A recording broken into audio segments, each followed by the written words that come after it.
Yeah, and I like to run a tight ship, so let's begin with the penultimate talk of the day. So it's a pleasure to have Alex Moylett, who's going to talk to us about distributed quantum computation. Thank you. So, yeah, I'm going to be talking about distributed quantum computing, what it is, why we care about it, how we can achieve it, and what are some of the kind of interesting open problems of this. So, first of all, I want to talk about why we care about this in the first place. Why do we need to think about distributed quantum computing? And to do that, I want to open by posing a philosophical question to you all. A question which has rattled many a bright mind throughout the years. And that question is, who would win in a fight? One horse-sized duck or 100 duck-sized horses? This question, the earliest record I can find of it dates back to, I think, a newspaper article in 2003. And in the decades since then, it has been led to many a debate in school playgrounds and pubs. Even when I posed this question in my office just the other week, it led to such a passionate debate and discussion that one of my colleagues insisted that I needed to change the outfit I had planned for this talk.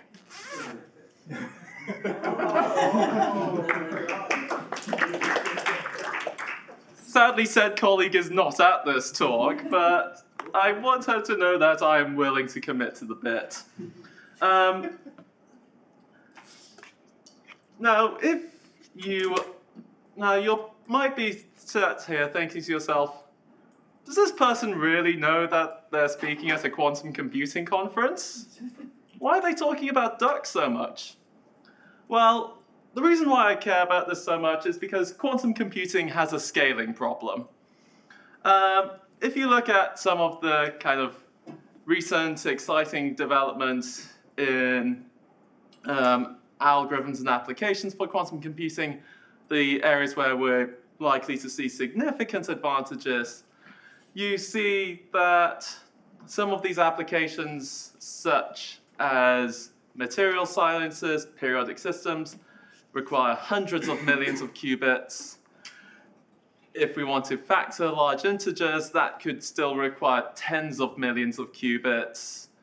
Likewise, applications like drug discovery or solid-state systems require thousands or millions of qubits in order to be able to implement them. And this is going to cause a real difficulty if you're trying to fit all of these physical qubits into a single fridge if you're working with a superconducting system. Or if you're working with, say, trapped ions, you're going to struggle to fit millions or tens of millions of qubits into a single vacuum chamber. And the reason why I think distributed quantum computing can offer benefit here is because we've already seen a similar debate play out in the classical world. So this is a picture of the Cray Mark I. It was one of the earliest high-performance computers, built with its own sofa included. And this worked through us having a single monolithic processor on it.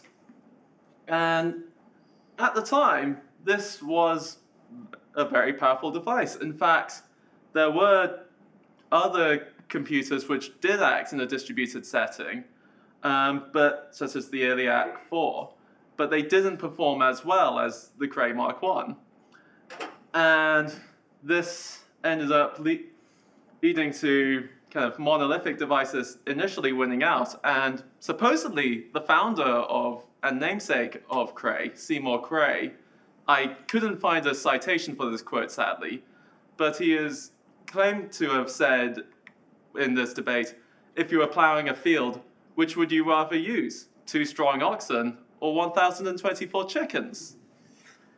Now, there are a couple of things I would like to note about this quote. First of all, I'm really glad that I'm not the only person who thinks of bizarre animal analogies when thinking about this discussion. But also, I'd like to acknowledge that this kind of thinking ended up being incorrect.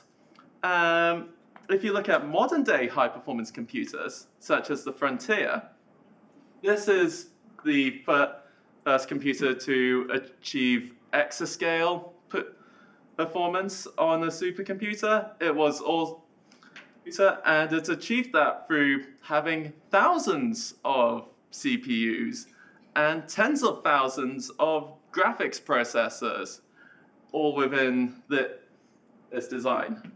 To paraphrase Seymour Cray's argument, the chickens ended up beating the ox. And so this is why we believe that, we can see a similar thing in the quantum sector, where as we start to reach this kind of bottleneck of how many qubits we can fit into a single device, being able to distribute and network those devices together will help us work around those bottlenecks. So how can we perform distributed quantum computing then? How can we network different quantum computers together?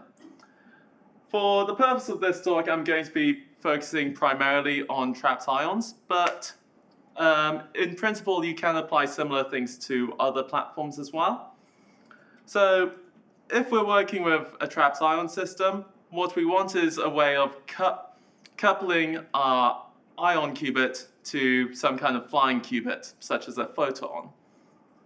So in order to do this, our ion will consist of two levels. So we've got a spin down state and a spin up state. And we can use a technique called stirrup to pump our ion, if it's in the spin down state, up to an excited state.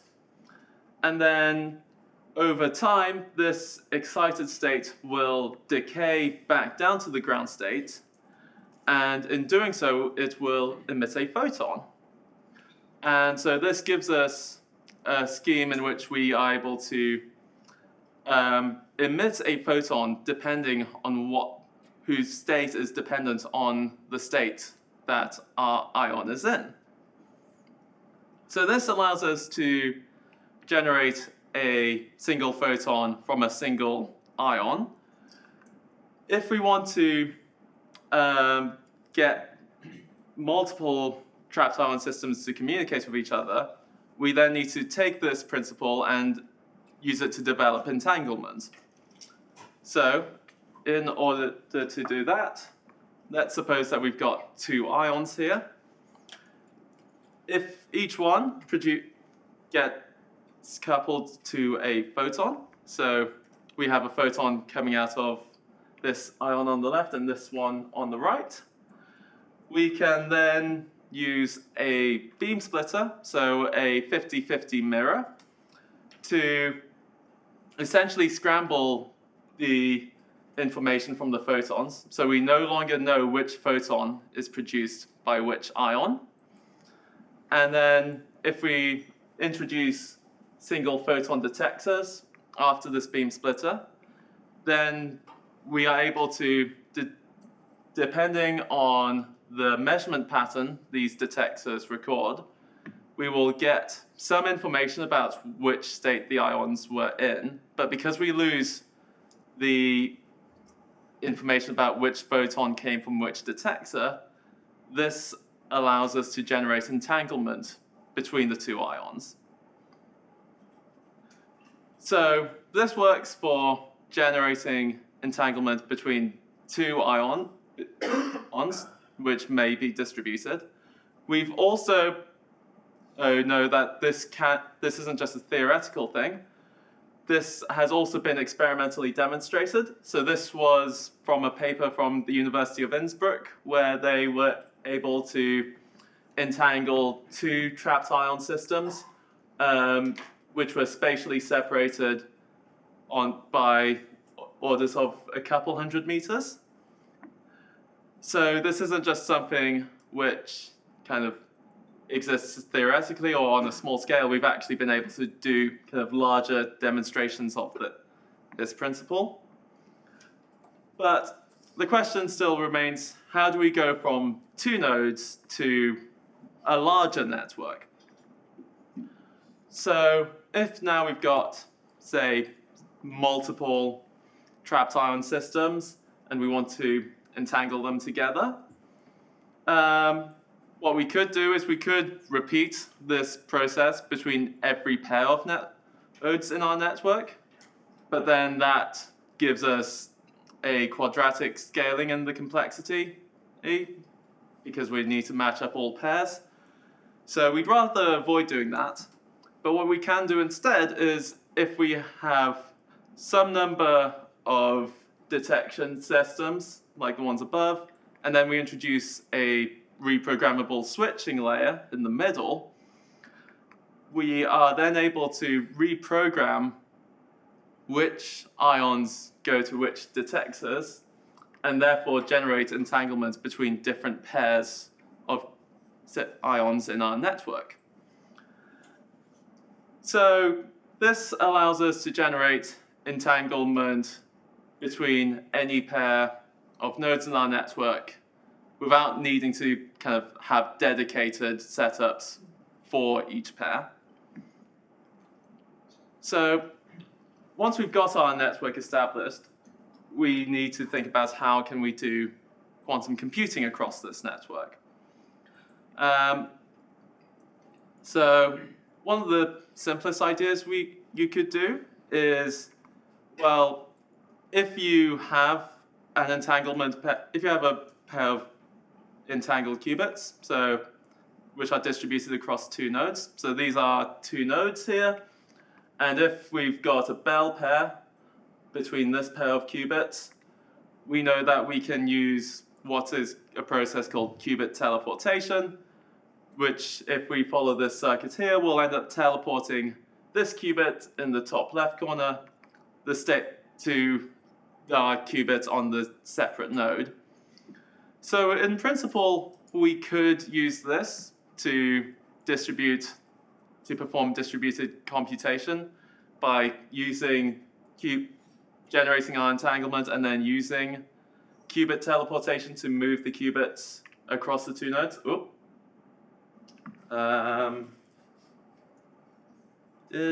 no, there we go. So the problem with this approach, however, is that if we get errors on this Bell state, a generation, then that will translate to errors on our qubit. And so there are ways in which you could work around this. For instance, I was talking with someone at the conference, at the workshop earlier today about entanglement distillation techniques. But instead, we're going to talk about how you could work around this using error correction. So quantum error correction, if any of you haven't seen it before, the way it works is that you use many noisy qubits to represent a smaller number of perfect logical qubits. So let's suppose you've got 5 physical qubits here. One of the simplest techniques you can use is called the repetition code, where what you can do is you can perform 2 qubit parity checks between adjacent pairs of qubits. And if you do this, this allows you to check for parity errors between any pair of qubits. So let's suppose that there was a bit flip error on this qubit in the middle. Well, in that case, we would be able to see that these 2 parity checks light up and end up producing a different result. So from that, we're able to infer, well, there must have been an error on this qubit. Now that works the repetition code works well for checking for parity error, for bit flip errors on qubits, but there are other errors, such as phase flip errors, which the repetition code is not able to correct for. And so people have looked at other error correcting codes, thankfully. So common one, which has had a lot of research into it, is the surface code. And the surface code works on a very similar principle of each of these gray circles is your physical qubit again. The blue squares will be checking for parity, will be checking for bit flip errors on the surrounding physical qubits, and the red squares will be checking for phase flip errors around the relevant qubits. And the same principle applies of if an error happens on one of these qubits, then some of these checks will light up, and from that we are able to infer which qubits the errors occurred on. The downside to the surface code, however, is that because we're no longer working with parity checks, we are now working with 4-qubit measurements.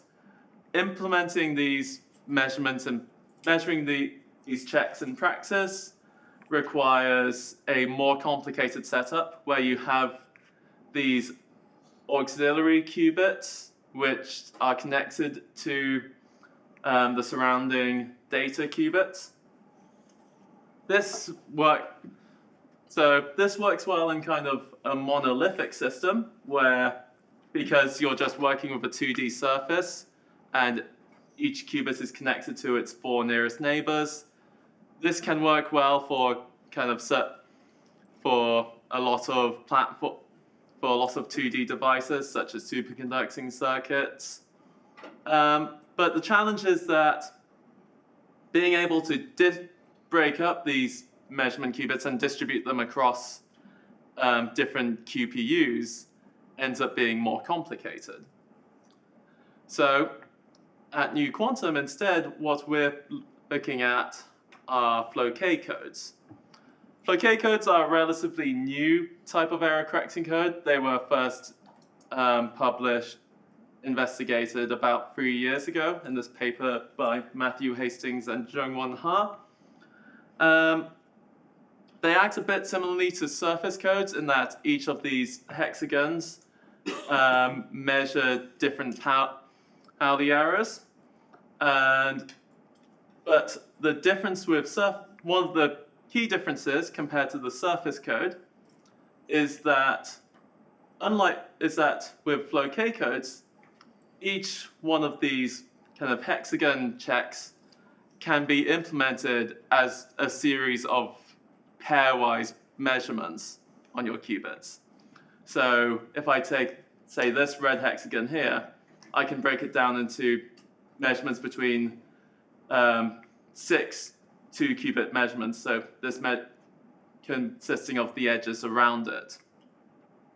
And so this means that flow K codes offer a very nice way of distributing them, where I can simply take my single larger flow K code and break it up across different quantum processors, where now each of these solid lines represents a 2-qubit measurement where both qubits are on the same node, and each of these kind of wavy lines is also a 2-qubit measurement, but distributed across 2 different nodes, and that is enabled by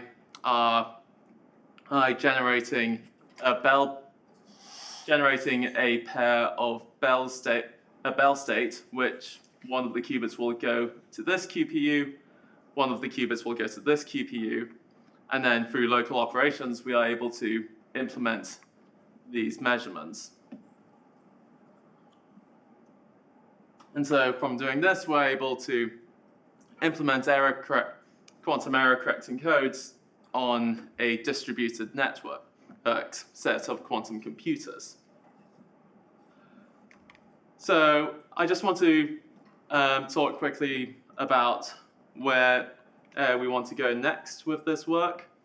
So first of all, So there are kind of three broad areas that we are interested in. First of all, there's the practical cost of these codes. So what does it look like when how does the performance scale as you move to larger numbers of qubits, larger numbers of error-correcting codes across even more distributed processors? What are the hardware specs that we require in order to be able to implement these in practice? How good does our entanglement generation need to be? How good do our local operations need to be? What are the bottlenecks for implementing this? Where are the points where we're going to really need to improve both the hardware and the error correction? The second area that I'm interested in is tailored error correction. So by this I mean this isn't just an abstract code. We want to implement this on actual hardware. Actual hardware has kind of specific benefits and trade-offs. So how can we tailor our error-correcting code to the quantum hardware? What's its gate set? What are the kind of ideal physical gates on the qubits? What's the kind of noise models? What's the noise model for the qubits? Also, what are the kind of trade-offs between what we can implement locally and what can we implement across the network? And I've also mentioned we've got these kind of reprogrammable switching available to us. How can we best take advantage of that when developing these error-correcting codes? And finally, we don't just want to run memory experiments on these error-correcting codes. We eventually want to get to computation on them. So how do we best arrange the logical qubits over this network? What logical operations can we do fault tolerantly? And how do we get to running quantum algorithms on this distributed architecture? So just to wrap up, there is a kind of limit to what monolithic quantum computers can achieve. We believe that quantum networks offer a path to scalability and get past the bottlenecks that you hit when trying to build with a single quantum device. There's some promising work in both the theory side and in experiments, but there's still many exciting open questions, much work that needs to be done. And in summary, I believe that 100 duck-sized horses will beat one horse-sized duck. And I also believe that many networks quantum computers will beat a single monolithic device. Thank you.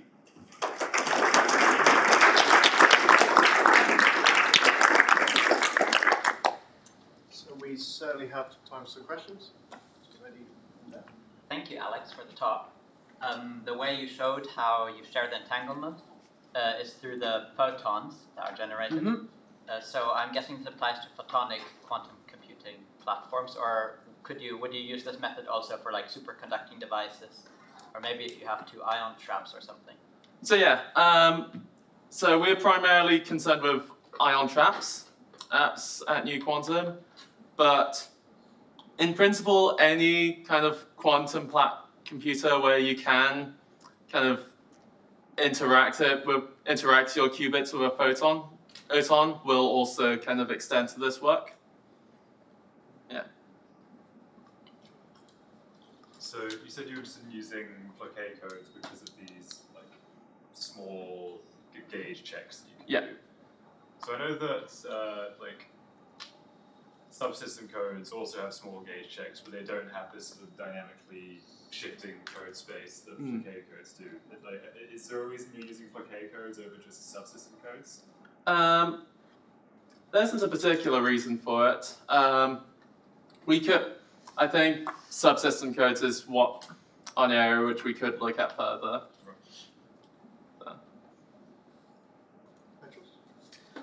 So, this is a bit theoretical question, but so if what would be the quantum computation power if one has multiple quantum processors that are connected but weakly connected? By weakly connected, let's say that they have logarithmic entangled gates with respect to the depth of the computation. So it's like less.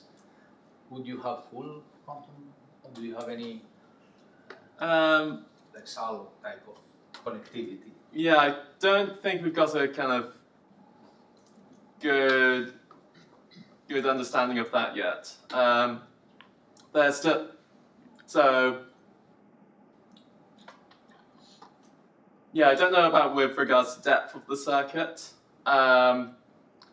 You're going to need something similar to like the number, comparable to the number of qubits with our kind of and sort of using flow K codes, because you need, since you'll need entanglement for around the kind of boundaries of your flow K code. So you'll need, I guess, at least linear in the number of qubits. I don't know about depth of your circuit. I was wondering if there's like what the threshold is for flow K codes, and if there's sort of different thresholds for inter-QPU errors and local errors. So this is something that so in terms of kind of local errors, there's a threshold. There are thresholds already in the literature. I think the earliest results kit. So there's papers by couple papers by Google about thresholds for the honeycomb code, and then there's a couple for other types of flow K codes as well. In terms of non-local thresholds, this is something which is being worked on. Simpler question. How fast, and apologies if I missed it, but how fast does that switch need to be in order to work in your scheme? I'm not sure I'm allowed to give details on it. Okay, Sorry. cool. Okay. Yeah. So it's not then we're working by office out. Right. But would it be switching?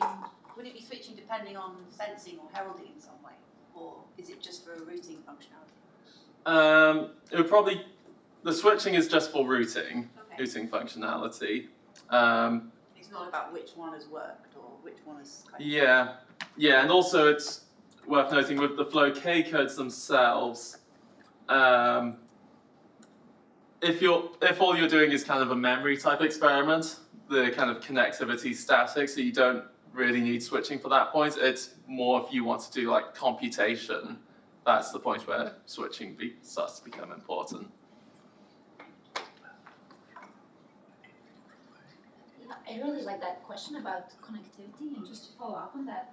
So here you're saying, oh, you need the bandwidth between these different local nodes, or small computers, to be roughly comparable to the total number of qubits.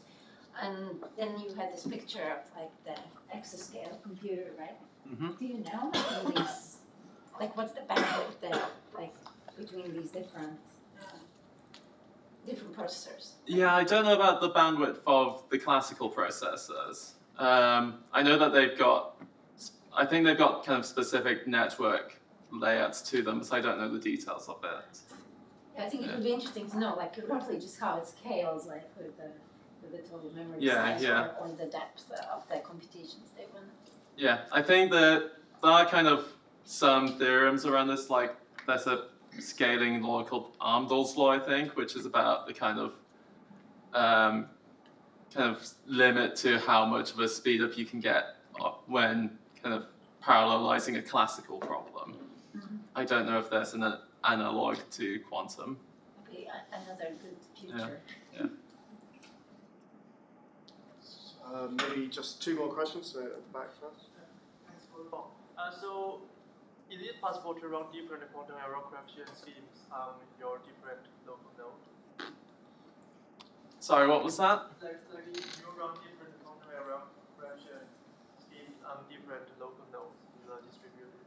So we've done something about this with different error correction schemes. Flow K codes seem to be the best ones that we've tried so far, but we've also looked at others like the Surface code and some of the IBM codes as well. How big of a problem is timing for this? Because you have a lot of single photon interference experiments, so how heavily do you rely on technologies like quantum memories and things like that to make this feasible? I don't know about quantum memory specifically. In terms of timings, there was a recent press release actually of like us doing a collaboration with White Rabbit from CERN, and that's around kind of timing, synchronization, and stuff like that. Okay, well, let's thank